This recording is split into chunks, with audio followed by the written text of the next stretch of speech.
शादी दोसर छौरा संग सेट भ गेले। हमरा माल के शादी दोसर छौरा संग सेट भ गेले।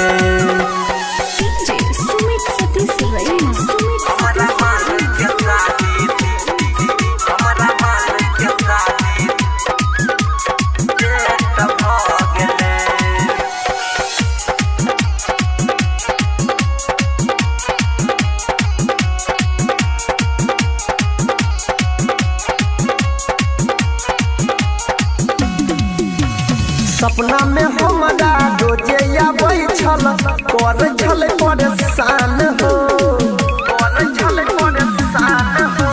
शादी के बात सुनते हो भैया निकले सीना सजान हो। सपना में हमरा रोजे आबै छल कर छल परेशान हो, कहियो नहीं ओकरा बजलिए कनी सटे भ गेले हो। सुन कहियो नहीं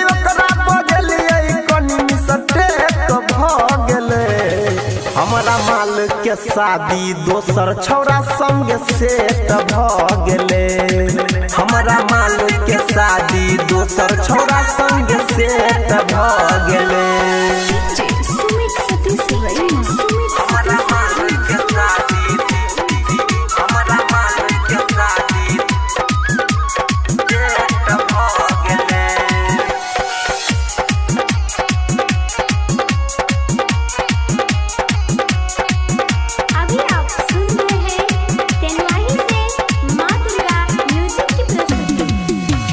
शादी करके ऊ ससुर जेतै ओकर सैया छुतै दुनू गाल हो।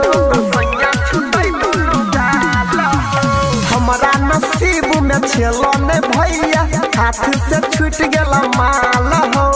शादी करके ऊ ससुर जेतै ओकर सैया छुतै दुनू गाल हो। गायक अनिल के छोड़ पंकज सब भेंट भ गेले हो। गायक